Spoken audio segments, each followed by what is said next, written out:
don't know how many more 6-week tours we would do. Yeah, you're getting to be an old man now.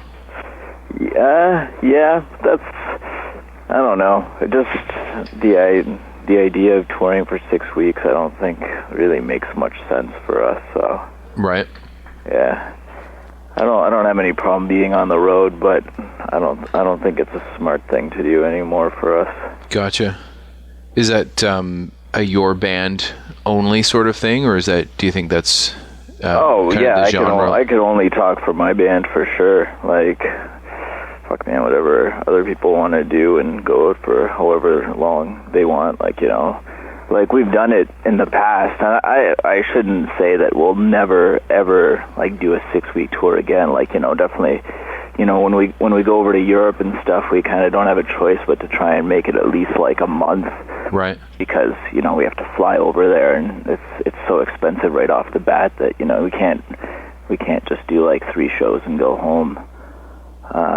But, yeah, I don't know. Like, I don't know. We don't tour as much anymore. I find it funny because I still think people see us as these like kind of road warriors, and it's like, really, I don't think it's really that crazy what we do now. Like, you know, we do maybe about like 60. I think the last few years we've done like around like 60, 70 shows a year, which for me, like, is pretty comfortable. Like, you know, we get to go all the places we want to go, and, you know, we still get to be home enough and enjoy that. And you know, that when we did our, like, crazy touring, like when we just released Stigmata High Five, and then it was just like, all right, let's fucking go all out, and let's do everything and anything. I think we burnt out on that because, I don't know, we're just not a successful enough band that we could live on the road, you know. Right. Like, some bands can actually pull it off because, you know, that many people want to see them and shit, but for us it was like, oh man, you know, it just didn't really seem to be, it came to the kind of thing was like, I think our time would be better spent, you know, working on, like, you know, fine-tuning our craft and kind of like, you know, making our music better. Right. Than, like, you know, sitting in the club waiting to play to, like, you know, 10 people, you know, for night on end. And not that we don't play to 10 people, we just don't play to 10 people, like, you know, 150 days of the year anymore. Right. We've narrowed it down to 70. Awesome. You need to get a giant bus that's half recording studio.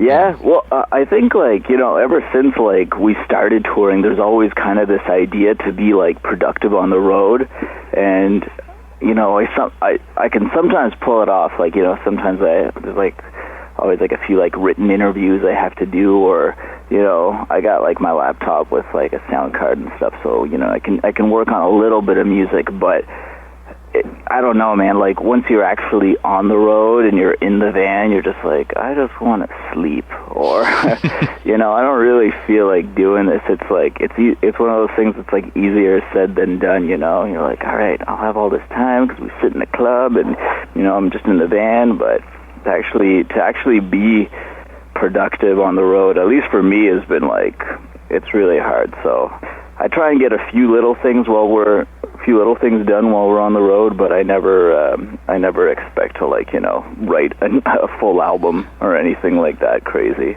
Right. Fair enough. And I mean, I'm sure that you get to the venue, you load in, and the last thing you want to do is go and try and find a room to sit in and create when you know you've got to be on stage in a couple of hours. Yeah, well, yeah, for one, it's hard sometimes just to find somewhere kind of quiet, and you know, we do everything, right? Like, you know, we got to watch our merch, and we got to, like, you know, I got to deal with the promoter to make sure that, you know, what time we're going to play and all this stuff, and I kind of got to stay on top of this. So it's not like, you know, someone's just loading our stuff in and I can, like, sit back until, like, you know, 20 minutes before we got to play. It's kind of like throughout the whole show we got to be, like, you know, dealing with all this stuff as well. So it's, yeah, it's never that relaxing. Yeah, fair enough. With Die Miserable coming out, have you got anything? Have you got any touring plans kind of coming up? The next like main one we're looking at is probably in March.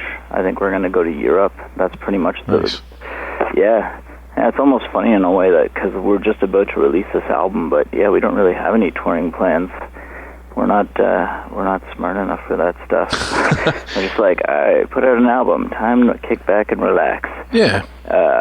But yeah, no, I don't know. It's just kind of the way it happened. Like, we'll definitely be back on the road. I think more in 2012. Like, I think this year is kind of winding down for us, but I think more in 2012. Like, you know, I'm hoping we'll head back out west and east and go to the States, and like I said, you know, we're hoping to go to Europe as well. So Nice. but yeah, like, I don't know, man. Like, I can't put that much, like, kind of, you know, we're very hands-on and I guess DIY, and we manage the business aspect, but I never like to get too crazy involved in, like, the business thinking, you know. I just kind of, like, want to do what, you know, we feel like doing when we want to do it. Right. Well, and it's not like you guys are the Backstreet Boys or something like that, where you need to have every move planned in order to become, you know, to maintain your huge rock star status. Yeah, you know, there's probably things we could do that, you know, would be smart or beneficial in some ways, but at the end of it, I don't want to do anything that, I don't know, like, I do this, you know, I do this because I love making music, and I love traveling, and I don't really want it to become much more than that. I don't want it to become like a business, like, that, you know, I have to worry about or kind of like overthink about and overplan. It's like, you know, if we want to do something, I feel like we should just kind of do it. But yeah, you know, and some decisions we make, and it's like, well, maybe that wasn't the best decision, but whatever. We had fun doing it, and, you know, that's all that matters. You know, I'd like to think that if I, you know, walk out into the street today and get hit by a bus, I didn't, like, hold off on doing what I wanted to do because it was bad timing. Right.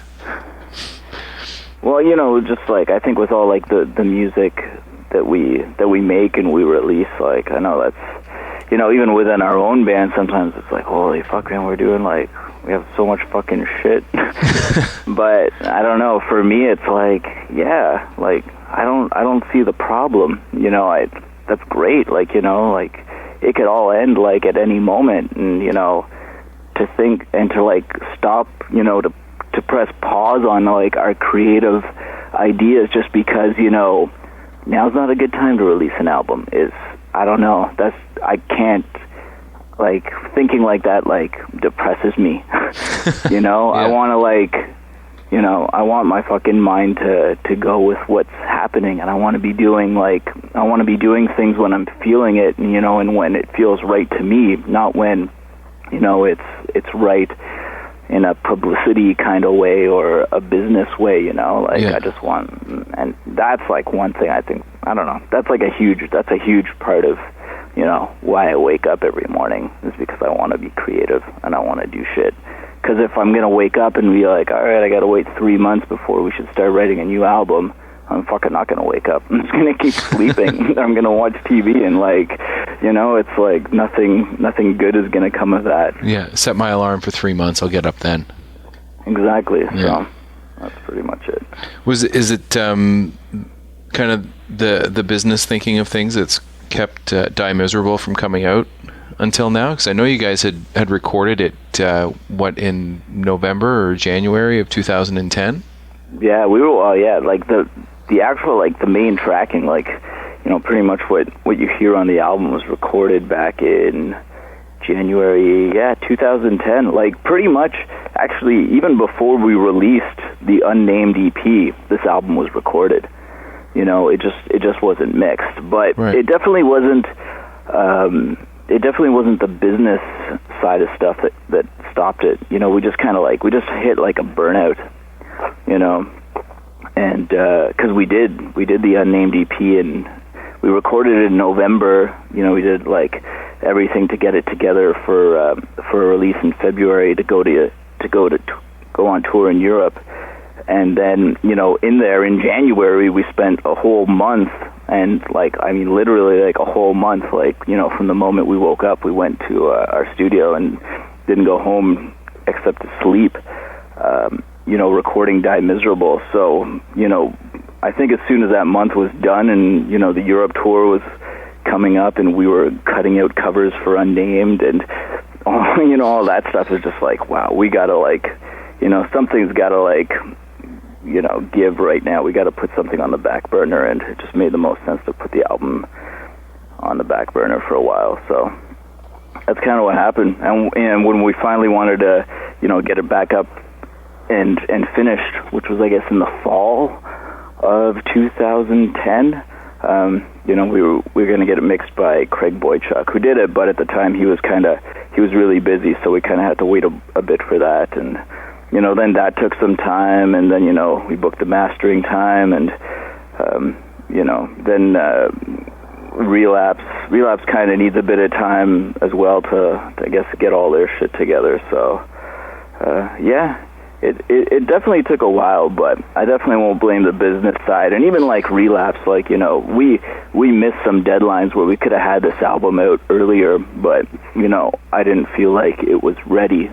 Right. And I would never want to release an album, that I wasn't completely happy with, or obviously there's always going to be things, but I didn't want to just put it out just to have it out there, So we got it done and made sure that we were really happy with it, and then we kind of handed it over to Relapse. So yeah, it's crazy how it flew by. It was definitely kind of irritating, I think, in some ways, but I don't know.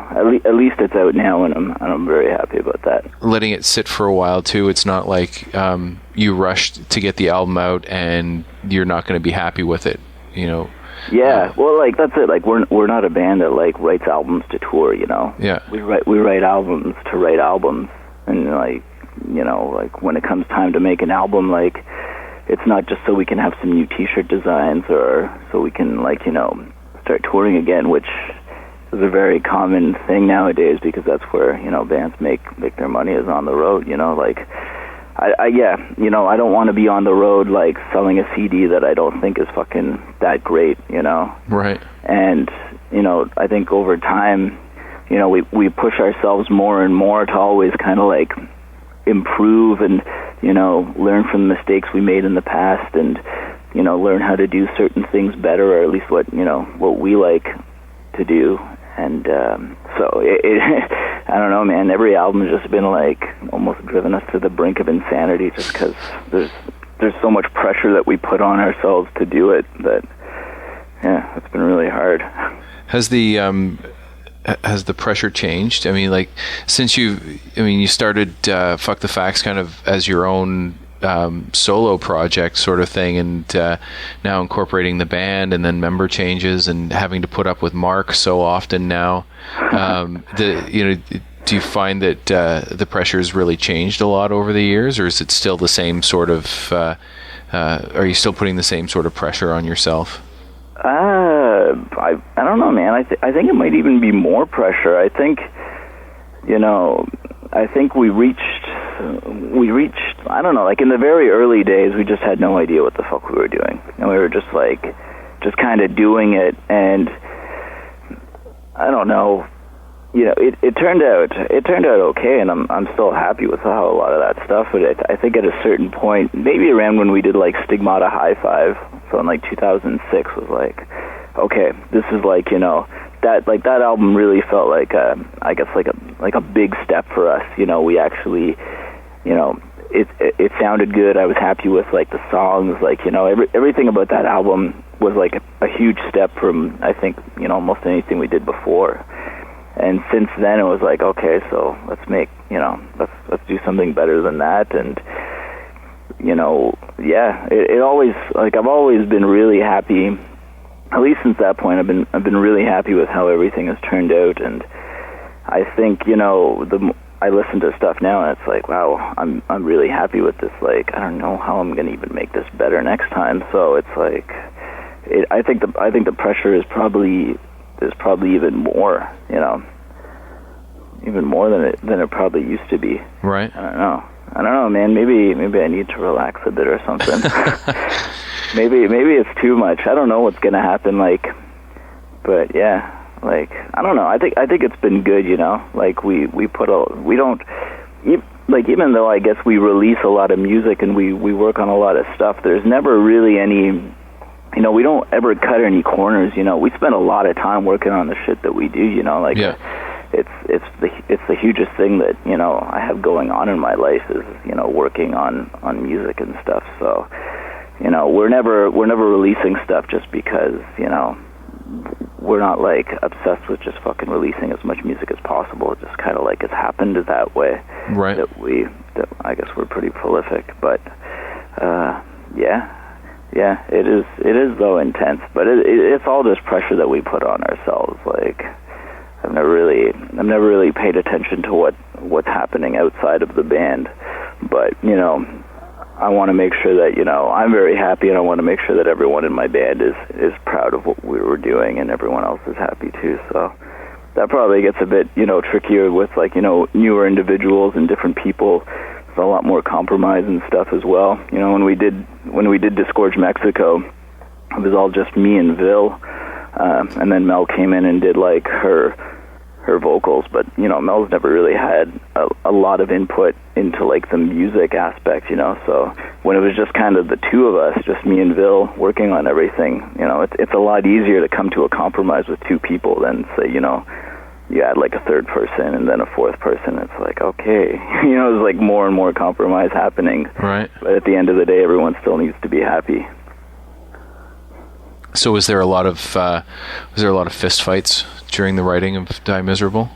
No, definitely not. I think that's probably one of the really cool things. Like, you know, I've been in a lot of bands before this band, and I knew when this was coming together, I didn't want to handle it the way a lot of bands, at least that I've been in the past, where there seems to be this constant like struggle for control, and you know, people have a real difficult time sharing, you know, a vision, and you know, so we're pretty lucky that all of us, you know, all five of us are very open to everyone's ideas, and you know, nothing ever gets shot down without us really giving it, you know, a good solid try. And you know, I kind of like make sure that everyone's input, you know, is accounted for, and you know, everyone's like, you know, like everyone writes in the band, right? And it's something I've kind of really,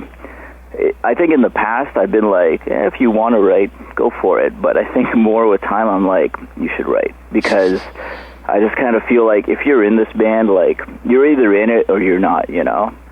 Like if you're just showing up and you're playing your part and then going home, then, you know, for me that's just kind of like, that's a session guy's job, right? Right. So it's like, if you're going to do this, then yeah, you know, I feel like you should write. I feel like you should be, you know, you should have input in, you know, what we're doing and all that stuff. So yeah, I think over time I've pushed for that even more, and I don't know, like from my perspective, that's kind of, I think, you know, that's kind of what people want. I think that's what's made us been able to keep doing what we have for so long, because, you know, everyone kind of feels at home, or at least I hope everyone kind of feels at home, you know, where, you know, you're not just, you know, you're not just some guy showing up and doing your thing. You're a real part of like a full, like, you know, a unit, a band. Yeah, that's for sure. That's what makes it.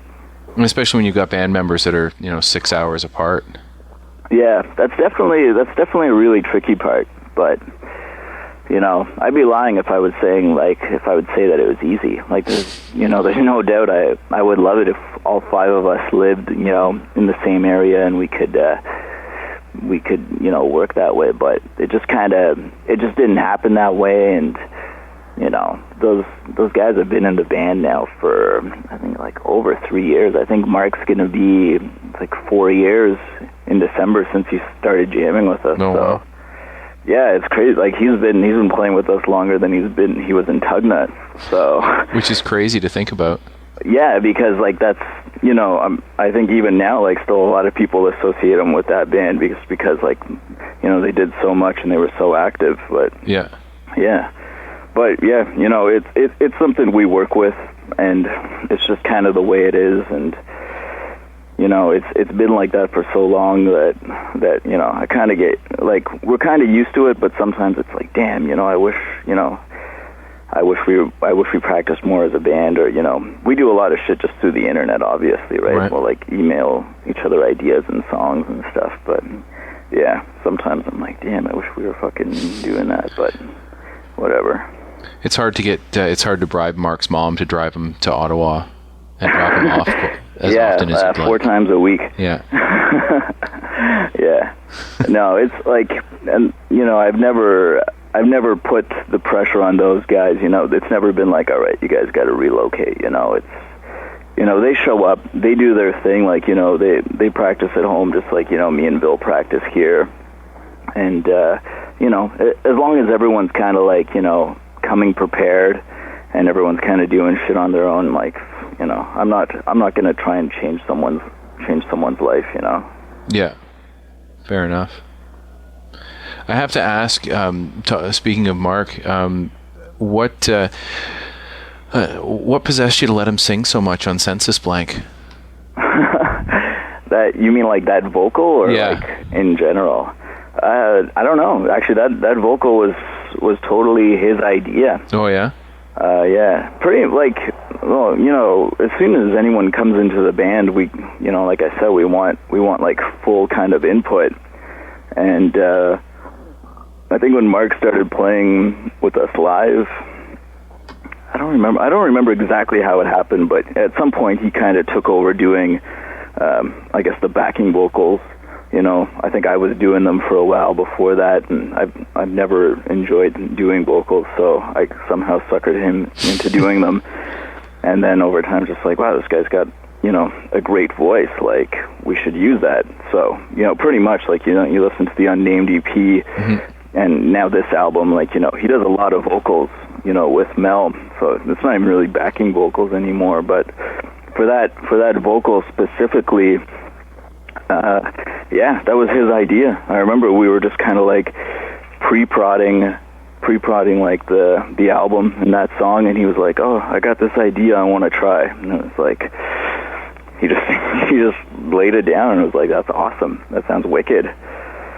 So, yeah, it's cool, man. I think that part sounds really, really good, and it actually like excites me when, you know, something very different like that happens. Like, it's like, wow, we have never had a part that sounded like that. That's fucking awesome.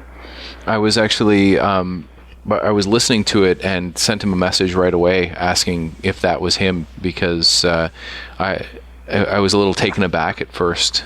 Yeah, it's really rad. Like, Mel had kind of, usually the way like we do it is Mel will write the lyrics. Sometimes, you know, Mark's got some lyrics in there, and I have a few lyrics too, but we kind of just like give her lyrics and she kind of organizes them. So Mel will kind of like sit down and kind of put together patterns, and then she'll be like, all right, here, Mark, you try singing this, and you try, you know, she'll give him a whole bunch of parts, and that was a part that he had to sing, but, you know, the idea of doing it with that voice was completely his, which I'm really happy about. Yeah, it's very cool when something like that turns out to be good, and B, turns out to be something completely different. Yeah, and I don't know. That's one thing like I've always enjoyed about this band, is that, you know, we're very open to trying different ideas. You know, it's never been like, whoa, you know, that's not brutal, or that's something along those lines. And when something different happens, it's exciting. But also, it's never forced. You know, we never kind of sit there and be like, let's try something wacky. You know, it's all these ideas just kind of happen naturally. And right. I don't know. I really like that shit, but that's me, along with Die Miserable, you guys have an EP as well that you're selling yourselves. Yeah. And was that outtakes from Die Miserable, or was that stuff that kind of came out post writing for Die Miserable? Yeah, it's probably a bit of both actually. We recorded that EP in November 2010. So yeah, that's almost a year.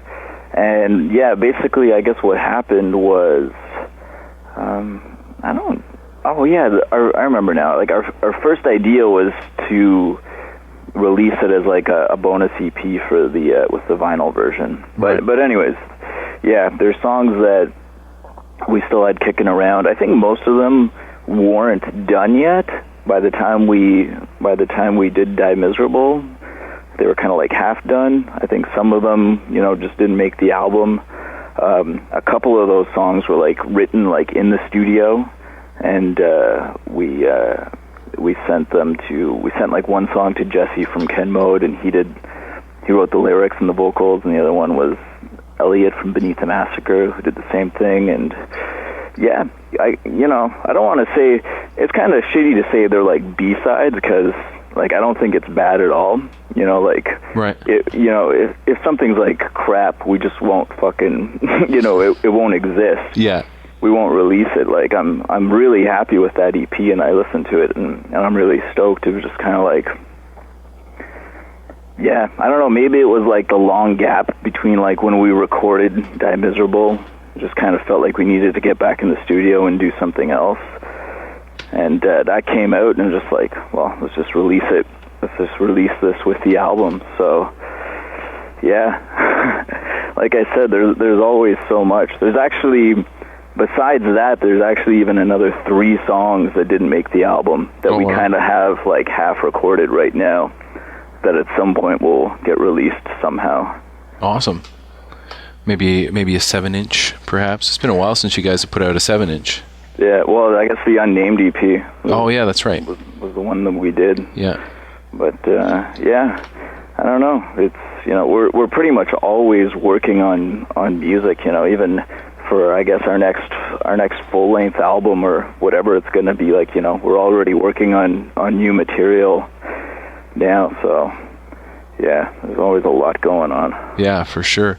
I noticed that with Die Miserable this time around, Relapse is actually putting vinyl out as opposed to having to go outside to get vinyl for Disgorge Mexico. Yeah, it was actually kind of a bummer. Yeah, because we had totally intended on releasing the vinyl version of Die Miserable ourselves. Oh, right. Which was kind of our logic behind that, that Misery EP thing. It was like, all right, like, we're gonna release the vinyl, and with the vinyl is gonna come this free bonus EP, which, I'm still okay with how it happened, because this way the EP is kind of available to everyone in a way, but right. But yeah, that was completely what we thought, because yeah, for Disgorge Mexico, they didn't want to do the vinyl for that album. So I kind of just, I guess I assumed, when I probably shouldn't have, that they wouldn't want to do this one. And they did.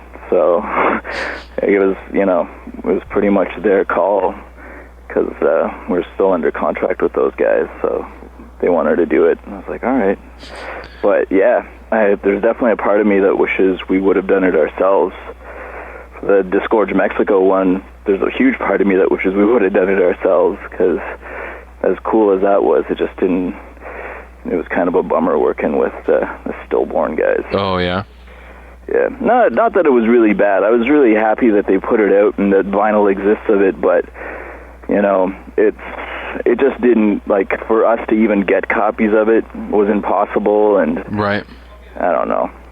Like, we just kind of hit this turning point, I think, like when we did Unnamed, it was just like, we don't want to work with, people that just really, like, aren't really stoked on doing, what we're doing. So, that's the main reason we released, like, the Unnamed EP independently, just because, I get labels that will, like, write us, they're like, oh, I'd like to do this, like that, and it's like, I don't know, man. We gotta be like fucking super stoked to work with people now, because I've just been like, I don't want to say been burned, but maybe disappointed is the better word. And it's, it's not really any offense to anyone, but like, like this, what we do is such a huge part of our lives, and it means so much to us that, we're going to go like, not even that, like we're going to go that extra like fucking 30 miles for it, Yeah.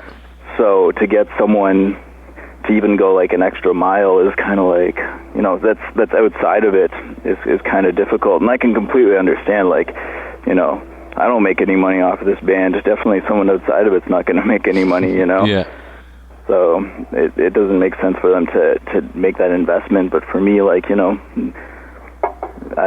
money issue is never really something I really think about. It's more just kind of like getting it out there. Yeah, and being happy with how it's there. Yeah, that's pretty much it. Do you think there'll be more stuff kind of showing up next year musically for you? Or from you, rather? Yeah, it's like we don't really have any solid plans, but I'm sure something's gonna pop up. I always have like a zillion ideas going on in my head. It's just kind of trying to like put them in an order that kind of makes sense and seeing what's actually like, realistic to do. Because sometimes, I have more ideas than there is actually like time in the day. Yeah, fair enough. But, it would be silly to say like, we're not going to be releasing, something probably again in, maybe next year. I don't know, maybe 2013. Who knows? There's no real plan. So, I think the past couple of years, like, I don't know, there's just been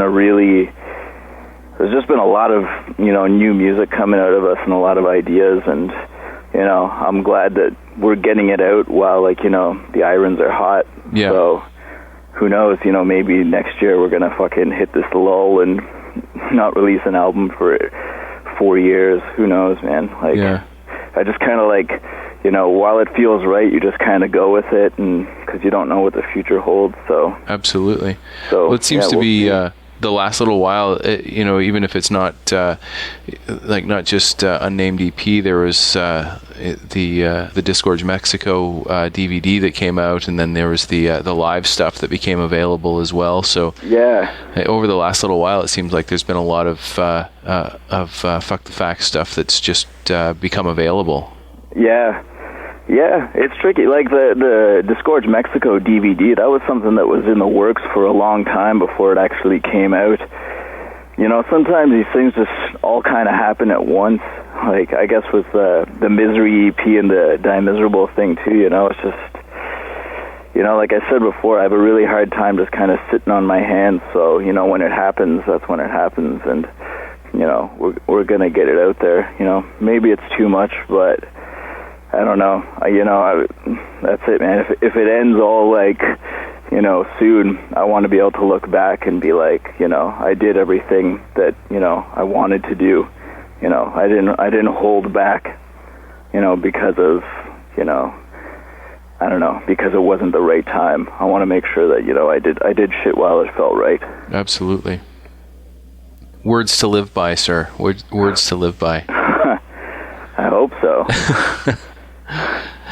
Awesome. Well, thanks so much for taking the time to speak to me. No worries, man.